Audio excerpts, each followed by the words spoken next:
তোমাদের বৃত্তি পরীক্ষার জন্য একটা সিলেবাস 2024 সালের সিলেবাস দেখতেই পাচ্ছ। আমি আগে রুটিনটা দিয়েছি, তখন বলে দিয়েছিলাম সিলেবাসটা দেখাবো। দেখো এখানে একটা লেখা আছে, সেই করোনার সময় একটু সিলেবাস বদল করা হয়েছিল, এটা লেখা আছে, এটা নিয়ে আমাদের কোনো সমস্যা নেই। এখন এখানে দেখো একটা আছে, সমাজবিজ্ঞানের পূর্ণমান 100, তো 100 নম্বরে পরীক্ষা হবে, আর বিজ্ঞানের 50 আর ইংরাজির 50 কিন্তু। দেখো বাংলা পাতাবাহার যে বইটা তোমাদের আছে 1 থেকে 134 পাতা পর্যন্ত পড়বে। প্রত্যেকটা কবিতার কিন্তু 4 লাইন মুখস্থ রাখবে, কারণ দেখো দেখাই সিলেবাস যখন দেখাচ্ছি এরকম এখানে একটা শূন্যস্থান পড়েছে।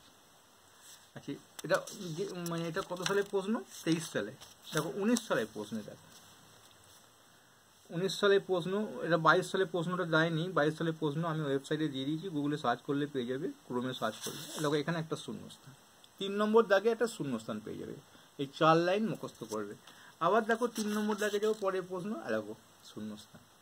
অর্থাৎ যখন আমরা 1 থেকে পাতাবাহার বইটা 1 থেকে 134 পাতা পড়বো, তখন কিন্তু আমরা শূন্যস্থানটা মানে কবিতা কটা কিন্তু আমরা 4 লাইন 5 লাইন মুখস্থ করে রাখবো, একদম মুখস্থ করে করে লিখবো, তাহলে একটা 3 নম্বর দাগে পেয়ে যাব। তারপর দেখো ব্যাকরণ, বর্ণ, শব্দ, বাক্য, পদ, এই এক কথায় প্রকাশ, বচন, লিঙ্গ পরিবর্তন, বিপরীত শব্দ, শব্দ অর্থ। একটা প্রশ্নকে দেখালেই বুঝতে পারবে। এই 4 দাগে থেকে ব্যাকরণ শুরু হলো, আমি একটু বড় করে দেখাই, তো এইটুকুর মধ্যেই আছে। এইবার দেখো এখানে সব অর্থ লেখো, শব্দার্থ হবে, বাক্য রচনা করো, বর্ণ বিশ্লেষণ করো, বেশি বেশি থাকবে, একটা দুটো মধ্যে করবে, আর সবগুলোই করে দিলে যেটা ভুল হবে ঠিক হয়ে যাবে।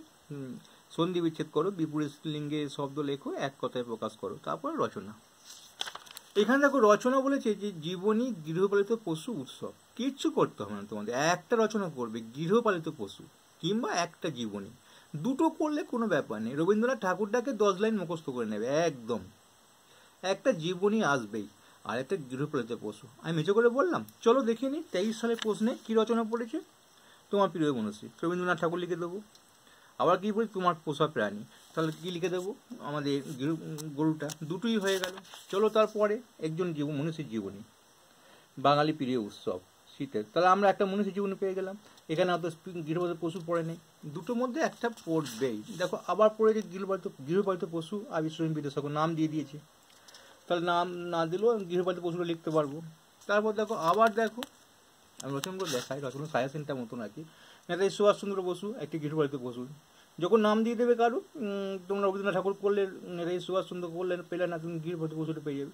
একটা মনীষী রবীন্দ্রনাথ ঠাকুর কি নেতাজি সুভাষ কি বিদ্যাসাগর, এই কোটা একটা গরু রচনা করে রাখবে।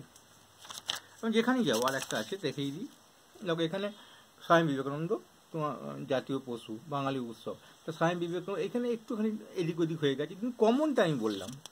তাহলে জীবনী দিয়ে করলে স্বামী বিবেকানন্দ করবে, নেতাজি সুভাষ করবে, বিদ্যাসাগর করবে, তাহলেই মোটামুটি পেয়ে যাবে। চলো আমাদের গণিত 1 থেকে 224 পাতা, 14 পাতা হবে। আচ্ছা গণিতটা হলো, তারপরে যাব সমাজবিজ্ঞান, মানে আমাদের পরিবেশ বইটাতে কিন্তু দুটো ভাগ, একটা বিজ্ঞান পরীক্ষা আর একটা কিন্তু সমাজবিজ্ঞান পরীক্ষা। একটু বুঝে নাও, যেদিন বিজ্ঞান পরীক্ষা হবে সেদিন কিন্তু ওই 50 থেকে 91 পাতা পড়বে না, বিজ্ঞানের দিন 1 থেকে 49 পাতা পড়বে, আর 92 থেকে 99 পাতা পড়বে। মনে থাকবে তো, 50 নম্বর থাকবে।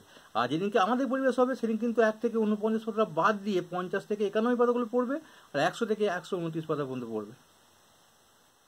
কারণ একটা বই দুটো ভাগ, কোন দিন কি পরীক্ষাটা হবে এটা বুঝে নিতে হবে তোমাদের কাছে। আমি উত্তরগুলো সব দিয়ে দিয়েছি, এই সব উত্তরগুলো সবই পেয়ে যাবে ওয়েবসাইটে, গুগলে সার্চ করলে, মানে গুগলে লিখলেই দিয়ে দেবে। তারপর দেখো ইংরাজি পরীক্ষা, বাটারফ্লাই যেটা আছে বইটা 1 থেকে 85 পাতা, রিভিশন লেসন থেকে 7 লেসন। আর প্রাইমারি ইংলিশে আইবিপিতে তোমার 3 থেকে 31 পেজ, 35 থেকে 42। আমি একটা ইংরাজি প্রশ্ন দেখিয়ে দিই, তাহলে বুঝতে পারবে।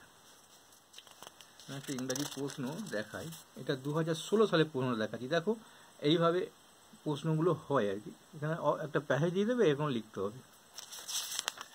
এখানে শূন্যস্থান কিন্তু সেই বাংলার মতো কিন্তু তোমাদের একটা শূন্যস্থান আসবে, এও 3 নম্বরে পাবে। হ্যাঁ, কবিতা যেগুলো থাকবে একটু মুখস্থ করে নেবে 5 লাইন। তারপর একটা স্তবক, তারপর দেখো 4 দেখে এই রচনা, ওই সুভাষচন্দ্র বোস একটা জীবনীতি পড়ে। তারপর দেখো এইখানে দেখে নাও, আমি আর বলছি না এগুলো। এই হচ্ছে প্রশ্ন। আবার একটা দেখায়, তাহলে বাংলা সিলেবাসটা ইংরেজি সিলেবাসটা বুঝতেও পারবে। 2017 সালে প্রশ্ন, আমি একটা 2000 দেখি লাস্ট কত দিয়েছি, এটা 23 দেবে হয়তো। হ্যাঁ দেখো 23 সালে প্রশ্নটা প্রথমে প্যাসেজ দিয়ে দিয়েছি। একইভাবে একই শূন্যস্থান আছে, একইভাবে এটা একটা গ্রামারের মধ্যে ভাগ, এটা শূন্যস্থান দিয়েছি, কি হ্যাভ হবে না হ্যাজ হবে। তারপর দেখো এটা 23 সালেটা আসা, যেটা এসেছে সেটা 24 সালে আসার সম্ভাবনা কম। 22 সালে প্রশ্নটা দেখবে, এখানে 22 সালে প্রশ্ন কিন্তু নেই, আমি ওয়েবসাইটে দিয়ে দিয়েছি, ওয়েবসাইটে প্রশ্নটা দেখে নিতে পারো। এই বইটাতে পাওয়া যায়। একইভাবে প্রশ্ন দেখেছো, একইভাবে প্রশ্ন। ভালো হলে অবশ্যই লাইক করবে।